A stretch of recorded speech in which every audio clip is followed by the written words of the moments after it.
Donate card और voice of slum जुड़कर दिल्ली और नोएडा के स्लम्स में गरीबों को फ्री ऑक्सीजन सप्लाईज प्रोवाइड करने का प्रयास कर रहे हैं। डिस्क्रिप्शन में दिए हुए लिंक पर जाकर डोनेट कार्ड पे अभी डोनेट करें। इन गरीब परिवारों का सहारा बने।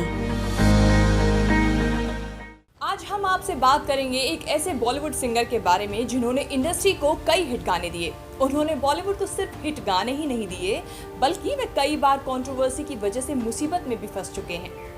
सालों पहले राखी सावंत के साथ हुआ विवाद हो या फिर कुछ दिन पहले हुआ केआरके के साथ झड़प, अब तो आपको हिंट मिल ही गई होगी कि हम किसकी बात कर रहे हैं। तो चलिए गेस कीजिए। नहीं कर पा रहे तो हम बता देते हैं आपको। दरअसल हम बात कर रहे हैं अमरीक सिंह उर्फ मीका सिंह के बारे में। जी हाँ, आज उनका बर्थडे है, इसीलिए आज हम उनके लाइफ से जुड़ी कुछ इंटरेस्टिंग किस्सों के बारे में आपसे बात करने आए हैं, उनसे जुड़े कुछ विवादों के बारे में बात करने आए हैं। तो चलिए शुरुआत करते हैं इस रिपोर्ट के साथ। नमस्कार, मैं हूँ कीर्ति राजौरा और आप देख रहे हैं न्यूज़ तक। मीका आज अपना 44वां बर्थडे सेलिब्रेट कर रहे हैं। उनका जन्म 10 जून 1987 को पश्चिम बंगाल के दुर्गापुर में हुआ था। बता दें कि मीका का असली नाम अमरीक सिंह है और उनके पिता का नाम अजमेर सिंह और मां का नाम बलबीर कौर है। ये दोनों ही स्टेट लेवल के रेसलर रह चुके हैं। मीका के 6 भाई बहन हैं और मीका इनमें सबसे छोटे हैं। उनके बड़े भाई दलेर मेहंदी भी एक सिंगर ही हैं। महज 8 साल की उम्र में ही मीका ने संगीत की शिक्षा ली। 12 साल की उम्र में तबला और हारमोनियम और 14 साल की उम्र में फिर उन्होंने गिटार बजाना शुरू कर दिया था। हालांकि शुरुआती दिनों में मीका कीर्तन गाया करते थे, लेकिन 1988 में आए उनके गाने सावन में लग गई आग ने मीका को एक पहचान दिलाई। वहीं मीका सिंह का गानों के अलावा कंट्रोवर्सी से भी गहरा नाता रहा है। मीका सिंह से जुड़े विवादों की बात करें तो सबसे पहले राखी सावंत के साथ उनका लिप लॉक जहन में आता है। दरअसल साल 2006 में मीका ने अपने जन्मदिन पर राखी सावंत को जबरदस्ती लिप लॉक कर डाला था। इसके बाद राखी ने मुंबई कोर्ट में मीका के खिलाफ केस भी दर्ज कराया था और इसके बाद इन दोनों के बीच दुश्मनी बढ़ गई। आपको बता दें कि ये दोनों पहले बहुत अच्छे दोस्त हुआ करते थे। हालांकि 15 साल बाद पिछले महीने में दोनों ने पिछली बात भुलाकर एक दूसरे को गले लगा लिया था। कभी राखी सावंत की किस कंट्रोवर्सी तो कभी स्टेज पर फैन को थप्पड़ मारने जैसी घटनाओं के साथ जुड़े हुए इस फनकार के बारे में जानने के लिए बहुत कुछ है। मीका को उनके बेबाक बयानों के लिए भी जाना जाता है। एक बार तो उन्होंने नेशनल टेलीविजन पर सिंगर कनिका कपूर को लेकर एक ऐसी बात कह दी थी कि सभी हक्के बक्के रह गए थे। दरअसल उन्होंने कनिका कपूर को अपनी पत्नी बता दिया था। वहीं एक बार मीका ने अपने ट्विटर अकाउंट पर गाल पर लगे लिपस्टिक के निशान की फोटो लेकर उसे पोस्ट कर दिया और लिखा कि ये निशान उन्हें बिपाशा बासु ने दिया है। हालांकि इसके बाद काफी विवाद हुआ जब मीका सिंह ने ये क्लियर किया कि ये जो लिपस्टिक का निशान है वो उन्होंने बिपाशा बासु ने नहीं, बल्कि शो में कपिल शर्मा के शो में दादी ने दिया था। साल 2015 में एक लाइव इवेंट के दौरान मीका ने एक डॉक्टर को थप्पड़ जड़ दिया था। उनका कहना था कि कॉन्सर्ट के दौरान वे डॉक्टर जबरदस्ती फीमेल क्राउड में जाकर नाचने लगा था। इसी से गुस्सा होकर उन्होंने डॉक्टर को थप्पड़ रसीद कर दिया था। इसके अलावा हिट एंड रन केस का मतलब सलमान ही नहीं बल्कि मीका सिंह भी हैं।